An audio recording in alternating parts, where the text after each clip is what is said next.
tripleheader.com.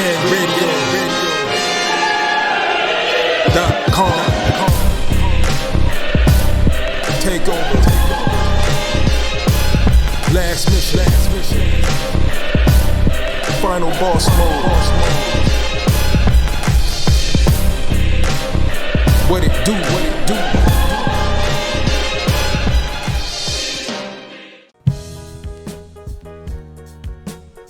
Yeah. What's good, yo? Welcome to another episode of Real Talk, where, as always, if shit's real, we talk about it. I'm your host for this evening, Pat Scorpio, the New England representative, and as always, I got my man with me. I'm gonna let him introduce himself. Yo, what it do is LB Lauderdale boss. Show the word to God, the GOAT artist, soul war creative, ringgangradio.com in the building, and running is not boxing, nigga. Yes, sir, man. We definitely got some smoke there because we was not happy with that main event because it kind of ruined PBC's streak of good Showtime cards. So I got my other man with me though. I'm gonna let him introduce himself. Hey, what's up? It's PJ, aka the Fight Architect, from None of Your Goddamn Business. And also remember, don't bite. Bite an apple or take a bite out of crime, but don't bite people's property. Yes, sir. That's what it is, man. PJ, the Fight Architect, man. Definitely gotta. He hit you with that recorded PSA, and he hit you with that live PSA, man. Don't bite, man. Friends don't let friends bite other people's intellectual property, man. And don't dick ride a nigga that's biting, because the only thing that's worse than a nigga who's biting is a motherfucker who's cheerleading it. Yeah.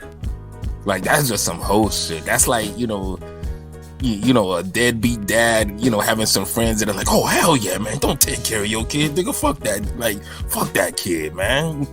Yeah, let's go to the club, man, let's go to G5, Exactly. That's some loser shit, too, you know what I mean? Yeah, y'all got, like I said, we don't mind if you want to give credit to what we do, or if you want to hit us, on some, to collab or whatever. Like, we always down. Like, we're not an island though, but to straight up to do it and then to admit that you start, talking in circles and shit. Like, yeah, that's that Tory Lanez. I bet your flow. And what? Just submit it, keep it moving. It's just like I said, we're all in this together, but damn, at least credit, give credit when credit is due, straight up. but PJ, it's always good to hear, the PSA, and it's definitely something that we need to repeat, and we'll continue to repeat if we keep seeing repeated offenses. And now you know, and knowing now is half the battle. Fight Architect. Facts. And then last but certainly not least, I got my other man with me. I'm gonna let him introduce himself. Hey, what's fly? It's your boy Conscious Pilot, aka the West Coast Avenger, #1 contender, preparing for liftoff, Destination Ring Gang Radio. Let's fly, baby. Yes, sir. Conscious Pilot, man, elevated event above the clouds, and thankfully, he's awake and he is safe, and he is now joining us on this week's podcast, man. He said, "Let's ride." Like, he got a new tagline each week. Like, no, hold on, wait, we didn't get you for last week, so exactly. He had to get a new one. Like, he also some Richie Rich vibes. Like, let's ride. Let's ride. Throw your hands up. Let's ride. That's my shit back then. Hold on, how you a pilot though? How you ride the plane? Like who says the ride for the plane? They fly the plane though. Nah. I'm on my Martin Lawrence shit. 2 characters in one. That's all. I'm about to switch. Running is not boxing to riding is not flying. Like, hey. Well, that's good how. Oh man, y'all are silly as hell though. But yeah, we definitely got a good show for y'all today, man. There's plenty of boxing for us to comment on. First, obviously, comment on probably what's been the biggest blow to this whole summer boxing schedule and possibly this year, and we'll save that for last. But in terms of what went down yesterday, we definitely got to talk about in particular the one from PBC Showtime. Where the main event, of course, was John Riel Casimero was defending his WBO bantamweight title against one Guillermo Rigondeaux. And on paper, at least the card was like, okay, at least we got competitive 50-50 fights on paper. So how did it play out in the ring and the undercard? Imagine that rau'shee Warren would be the highlight of the whole fucking card. Like if you had told me that was that was going to be the case and put money in, I would have lost my ends, like straight up. If there was ever I need a big win so I could extend my career and keep my name buzzing, thank you Jesus, that was the fight. Hell yeah, because I mean, if you talk about rau'shee Warren, I mean, he held a bantamweight title briefly about 5 years ago. And he lost in his first title defense, and then he's been mostly fighting on untelevised cards, the dark matches and shit like that. And then when he was on TV, he'd lose. Yeah. So it was like, and he's getting up there where he's getting old to be in the divisions he's being, especially bantamweight and super flyweight, because those are incredible divisions right now. Like there's killers in those divisions. I know people are like, oh, how could they be killers? They weigh 120 pounds. Watch them fucking fights then. That's when there's some killers in that fucking division. Oh yeah. You go to the gym and you try some shit, and when a 120-pound man beats your ass, then you could come get in our comments and tell us how it went down. I'm saying, you know what I'm saying? And then Warren's facing Damian Vasquez, who's a couple fights removed from his incredible war with Brandon Figueroa, and Figueroa, had a tough night with him, but eventually, Figueroa was able to stop him in 10. That Warren stops him early, and the funny thing too, it's not like Warren is not known for being a fast starter. Like if Warren hits you with his right hook, and dude throws. He puts his whole body into these shots when he does throw it. And he has quick hands, so you can't have him. He could hurt you early, and if he hurt you too much early, you might not see them next rounds. Exactly, yeah, and that was impressive. I didn't see that coming. Yeah, I honestly, and Vasquez looks, he's a hard guy to stop, and he almost had him out of there in one. But the second round, the last left hand, like dude invented a new dance. Like dude was like, that was the 2020 version of the wobble, bro. Like wobbly. Yeah. Drop him like it's hot. Yeah, the referee didn't even say nah, I'm not even gonna let you try to even get up from this. Like dude's butt didn't even touch the canvas. He was still wobbling, before, and the referee weighed that shit off before he fell. It looked like when they took Michael Jackson off the Scarecrow shit on the Wiz. Yeah, like, his legs were just like da da da da da. Yeah. But and it was crazy because Warren, although he has knocked down people recently, he hasn't had a stoppage since 2015. So it's been a good minute since he had KO'd anybody. So yeah. He was charging up that shot all those years. you hacker show. Yeah, and it was, like I said, it was against a guy who, like I said, when you have the current super bantamweight champion of the world go 10 rounds with him, and Payano went the distance with him, and you put him away in 2, and that's highly impressive. Like, so that I give rau'shee Warren like a whole lot of shit, but that was the performance. Like, dude salvaged his career and extended his career when he needed to. So gotta give credit when credit's due, man. And he pulled off a big win. I'm proud of him. Yeah. I know his little bro Broner. I'm proud of him. I seen the post. He was like, Warren knocked his dick loose. Yo, oh shit. And then you see that though, you think, okay, yeah, this card's gonna be on up and up. The second fight though lasted all but 16 seconds. And between Gary Russell, the 118 version, and Emmanuel Rodriguez, and Rodriguez has just had the shittiest luck. First, his last fight, he was possibly robbed. Now in this shit too, like dudes throw combinations and then their heads clash, and Russell is stunned and recovers in the corner, but Rodriguez is on the canvas and blood is just coming out of his nose and shit. And then. Yeah, and the referee is just like, yeah, this shit is over. We're done with that. And of course, I'm just like, fuck. Ain't too much really to say on that. That's just one of those. odd boxing type of things that just theater and the unexpected. Yeah, exactly. So I mean, it's a no contest, obviously, and then apparently they will run it back again at some point.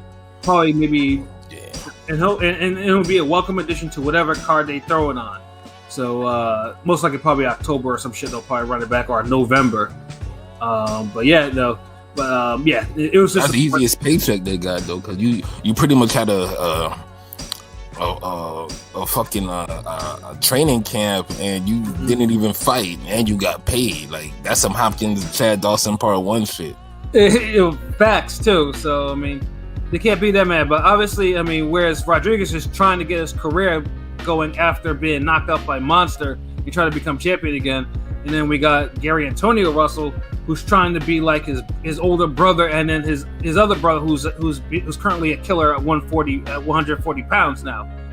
So like, you know, he's trying to establish himself. So like I said, it's just a little setback. So I'm sure we'll see him back again at some point this year, either in October or November. I'm sure. Yeah, hopefully everything goes according to plan and we get a real fight from these two. But I know y'all just dying to say something about this Rigo fight. Yeah, man. Like, and like I said, and just to preface all this, like, I mean, we all know. I mean, most of us do think yes, Rigo was legitimately shafted by the boxing world. Like, there's no ifs, ands, or buts. Like, dude. I mean, there's been a lot of fuckery with his career. Like. Section by his fucking around with his career, Top Rank fucking around with his career, dude being in Japan in order to actually get fights. Like we know this, like he's legitimately been through it, and then he gets the opportunity from Al Heyman with PBC, and he spits in his face. Yeah, and I mean the first fight was a legit fight of the year candidate, it was a hellacious fight with Julio Ceja, which he won by knockout. And then the second fight, I think, with him was like after getting rocked too much in the first round, he went back to form and he did what he had to do. It was a split decision and it wasn't what we wanted, but it happened. Yeah, but he at least tried to box that time. Like he did. After a jab and some counters, it was more consistency. Like the shit we saw last night. Yeah, no, but sorry, that's not ring general shit. That's not boxing to me. Yeah, keep away. Don't hurt me, Mr. Big Bad Filipino, sir. Yeah, and I know, like, I mean, before that, I mean, it was mentioned on the Top Rank telecast of all things that Cop told Tim Bradley that Casimero rehydrated 20 pounds. I'm like, okay, that's some shit. He's so I guess dude was really trying to get him for that knockout. So so Rigo. The only thing I found impressive about Rigo is the fact that he was able to ring around the rosy around the ring for 12 rounds without tiring.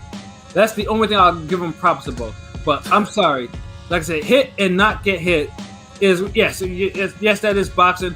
But you gotta hit somebody. You gotta actually sit down. It's not in a while. Just playing hit and don't get hit. I mean, no, he was just playing don't get hit and don't get hit. Yeah. But it's hit and don't get hit.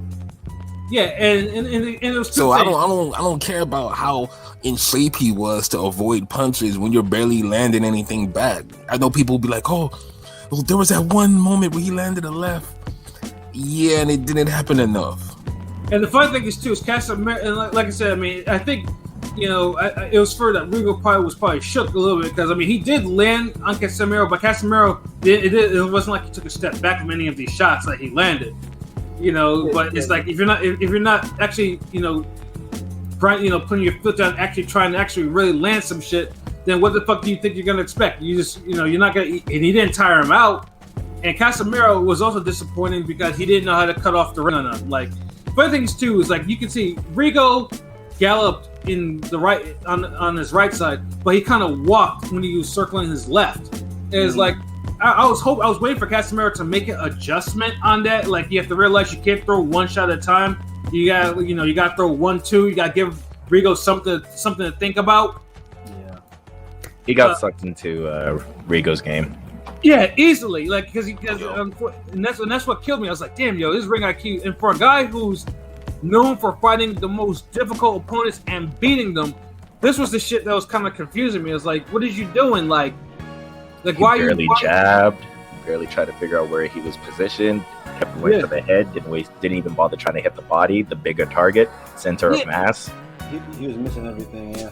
I think that it set the all-time low for punch stats in a fight, supposedly. Yeah, 91 punches in 12 rounds combined landed. That's horrible for two champion level fighters. Yeah, That's disgraceful. We expected way more, you know. In the lead up, we were hyping this. You know, I thought this might have been the best card on paper, but. This was a rare occasion where on paper it didn't lead up to what it was supposed to. It was just horrible, and all y'all niggas were wrong again. With your Rigo cheerleading. Well, nigga, you said Casimero would knock him out. Casimero looked basic as fuck. He did, but my whole thing, I was really picking that because Rigondeaux been looking so basic and tired for so long. and at the end of the day, Casimero didn't get the knockout, but I was closer to picking the right outcome than y'all were. At least I had the right fighter. I said 12th round. All I want Rigo to do was just bite down and try to hurt this dude, man. We could have. He could have clipped him in the 12th. Rigo could have won that fight. He could have won that fight. That was the thing about it. It was like a nightmare to score. I can't give you no moral victory because you went the 12-round distance with some prime puncher that was walking you down with his hands down, and he's open for every punch in the book, but you're just like, you know what? Let me explain myself after I lose. Like, and they had enough to do is at StubHub of all places, and like the crowd was booing, and Steve Farr like this was one of the few times I was like it was one of the few times where any score that Steve Farr put up there, I was like, okay, sure, yeah, that's the score, whatever. Like, I'm serious. Like, it was like, yeah, you know, Casimero's up one, Rigo's up, okay, yeah, sure, yeah, whatever. Yeah, honestly, no one really deserved to win that fight. The guy who was booing definitely didn't deserve to win. The guy booing deserved to win. Yeah, one dude booing loud as hell. Yo, oh my god, I can't remember a fight where the booing was that loud. And I've seen some boos. Yeah, I mean, obviously, I'm trying to think of if this was even worse than watching fucking Bird and Williamson. This was worse. Because you got two punchers in this fight. Bird Williamson was a fight where you had one puncher. And plus, the niggas was friends too. But then, at least in that fight, the referee was like, "Listen, man, cut this bullshit out, or else I'm gonna DQ both of you. You know, if y'all don't try to win this fight." And that's not Bird fight when, you know, everybody's like, you know what? I'll try to outbox the master boxer and not do anything. And so Bird is looking at it like, shit. Okay. Usually my fights with friends are a lot more entertaining than this, Jamil McCline. But it didn't turn out that way. But Rigondeaux, Casimero, like neither guy, like that should just be it shouldn't even be a no contest. It should just be like no anything. Like it should just be abbreviated, like on BoxRec. Like neither guy deserved to win. The fans lost. Yeah, they need to make a new record. Like when the performance is so bad from both guys, it comes up as a fan loss on their record. And if you get too many of these, if you get two of these in your career, then you jeopardize like 20% of your purse needs to be deducted. Facts, you know, it's just like, or you don't get a main event slot. I mean, it's clear. I mean, it's not like say Rigo has never really. I think it's only gotten worse as he's gotten older. Like this is probably one of the biggest signs of aging for Rigo, because Rigo used to be hit and not get hit, and he used to brutalize cats. Hard counters. He would still have boring ass fights sometimes though. Like he would pick the biggest platform that lay the biggest egg. Mm-hmm. But the platform that's not huge, like you get the Tia. Oh no, Tia Kennedy was on the pay-per-view, wasn't it? Yeah, I tell you that. Anytime when people think about Rigondeaux, that's a version of Rigondeaux I think about. That's for the one I'm like, yeah, that dude is a monster. But other than that, yeah, I don't have too much fondness of his career. You know, there's no love lost. If he retires now, I just probably do a backflip or some shit. I don't want him on no more cards, no TV cards. I just get disrespected when someone tries to tell you what they did when we know what we saw. Like, yeah, the movement is good, but where was the consistent jab? Where was it? Like, y'all, no one landed in the double digits for 12 rounds. Yeah, are you fucking kidding me? Yeah, and Casimero was there to be. Casimero was there to be hit. Like it wasn't. Both guys were like, but the onus is on Rigondeaux because he's the more skilled guy. I'm gonna be on the guy who's more skilled to really, put them skills to use than the guy who we all know fights like a fucking. Let me see, like a werewolf or awkward ass orangutan or something. I don't know. Dude just be lunging at you, throwing hooks and uppercuts and shit. Like, giving his face away for any kind of counter. Could be a counter jab, could be a counter left, could be a counter hook, could be a counter uppercut. Yeah, there was a disputed knockdown where Casimero, I think there was a blown knockdown call because he did knock down Rigo. I think it was in the opening round, but then he almost got himself DQ'd by hitting this dude like 4 or 5 times on the ground. Yeah, I know. I was just like, yo, what's wrong with you? Yeah, I think Rigondeaux hit after the bell. Yeah, he did. He did like a light tap. Yeah, he tapped him in the face with a jab too.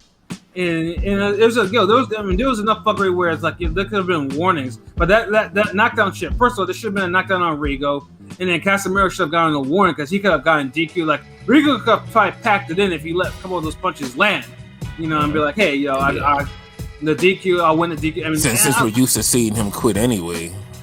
Yeah, I ain't gonna lie, he's getting bars. Fuck it. Yeah, like, I mean, after this, I can't see having Al or Steven Espinoza be like, okay, yeah, we'll have you on a card like a main event, like, yeah. And this thing is like Rigo was talking like, or whoever runs his Twitter was talking that, yeah, this is how I usually fight. The judges don't like my style. Like, bro, you're not in the amateurs no more. You have power. It's not like you're I'm Bartholomew or some shit like that. You have power. You can punch. You probably have damn near all-time great power at your weight. You can punch, hit somebody with the punch, and break their jaw. Like, dude is just too scary. He don't have the temperament to fight anymore. Like it's too scary. Like I know we give Shakur Stevenson a hard time, but this is like scary on the next level. Like there's no way like you're even supposed to let a guy as rudimentally skilled as Casimero like be, just go unpunished for rounds and minutes and seconds at a time. Right. In a 12-round fight. Like it was there. Yeah. I can't scream people robbery.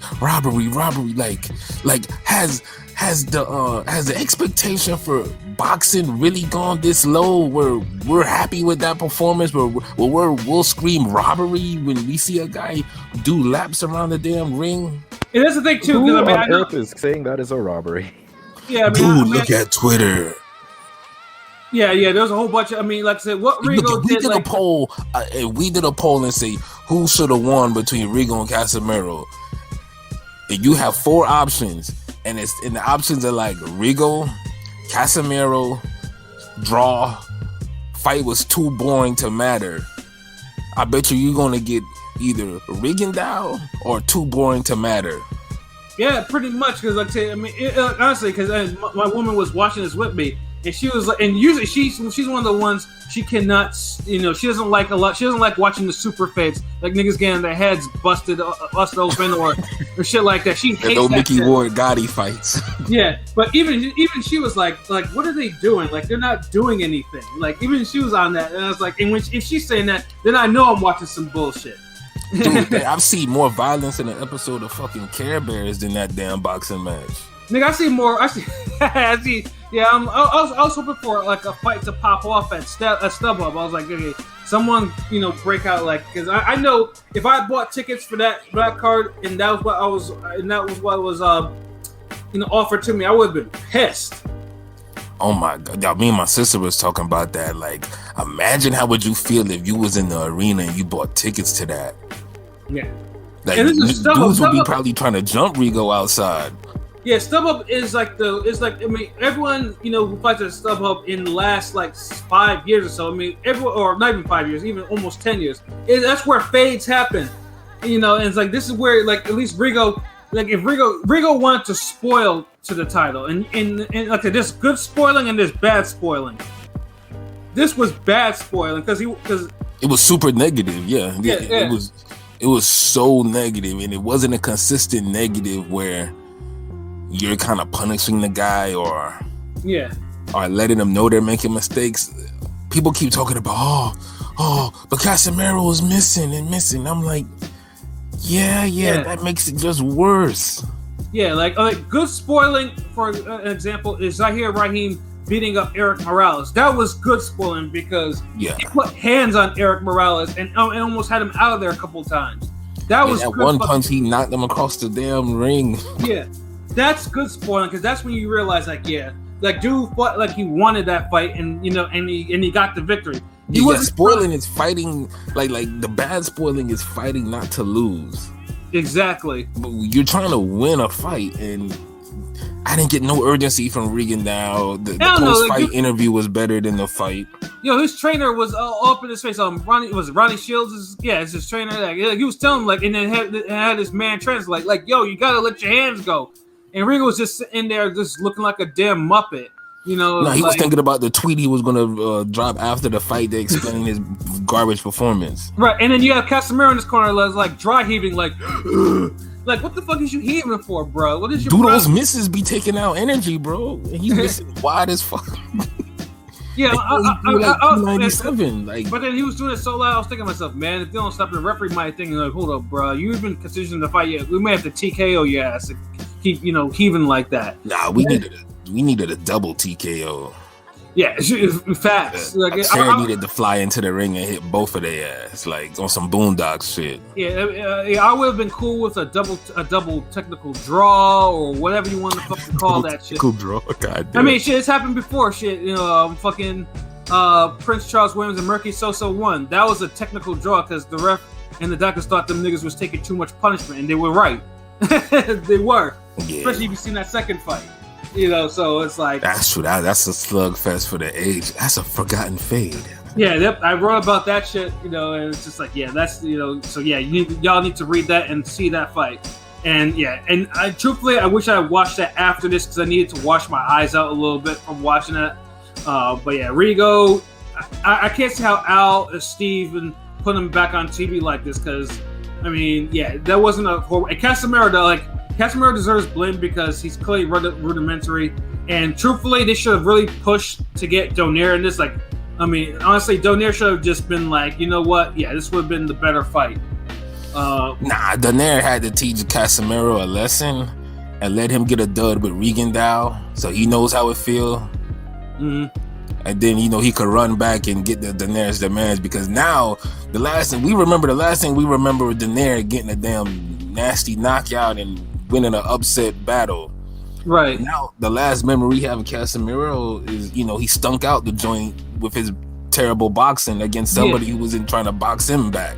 Yeah, like all that unorthodox shit that he's done against fighters who are also unorthodox and difficult, that shit got exposed by someone who unfortunately is technically sound, but offensively, but has his temperament for being offensive is just not where it needs to be. Yeah, so now Casimero, he gotta go on his apology tour or whatever or get on the make the test in the correct amount of time, because I'm not gonna shit on Donaire. Donaire has done more for boxing than Casimero, so I'm not gonna say he ruined the fight or anything. Like he maybe got a little sensitive, but it is what it is. He's coming off the big win. Casimero needs a fucking big win. Like, you know, you get the fight signed and you make sure the fight is happening, then you talk your shit. Mm-hmm. Yeah, and funny thing is, Casimero was making me irritated too, because you saw him in the dude was like super hyped going back to first the interview fuckery was just like he was trying to talk, and then the dude that runs Manny Pacquiao's promotions, he was talking and he was talking a whole bunch of bullshit. Yo, PJ, you gotta tell them who that was. Or Great Value Eddie Hearn. Yeah, that's what fucking Great Value Eddie Hearn. Dude was talking like fast too. He's like, Jim Gray's like, Did you sure he said all that? Yeah. That's what he said. Yeah, dude. And then he was like also shoving the other Filipino dude away, and I'm just like, I don't think that's what he said at all. Yeah, I don't think. I mean, dude didn't understand a goddamn thing. Like what Maybe that's how. But he said what we all felt though. Yeah. So I'll let it pass. It's okay. Yeah, Casimero was hyped going back to his locker room, like super hyped with his boy or whatever. Like them niggas was lit. You know, I'm just like, okay, that's how it's gonna be. Like, I mean, I think he's probably relieved too that he got this. You know, he got this out of his. You know, because he got a win over a damn former champion, 2 gold medals. Yeah, he looked trash, but he got a win over him now. Right. Yeah. Like barely a lot of boxing didn't think he would. So yeah, I mean, at least for him, I mean, at least he's lucky that his past performances were like fades over pretty good opponents, especially the Tete fight, where he should have probably lost that fight on paper. But hey, you know, sometimes shit happens, you know. But yeah, Casimero, he's definitely the underdog. If they put him again against Donaire or even God forbid Monster, yeah, he's getting KO'd. Like I just, but I welcome the fight. Anything that made me forget about Rigondeaux. Rigo, like, hey, I don't know where because he unfortunately his skill set won't allow him to become a jobber, but you can't keep him on TV if he's not going to engage with nobody. So at least a jobber will give you an entertaining fight sometimes. Like, I think you just insulted jobbers. Like, I'd rather see sparring footage than a Rigo fight. Oh man, no, but yeah, I think we spent enough bars at this damn fight, you know. Yeah. On to the next one. And Rigondeaux, enjoy retirement. It's been wonderful. Well, not really, but you know, it's been nice. It's been okay.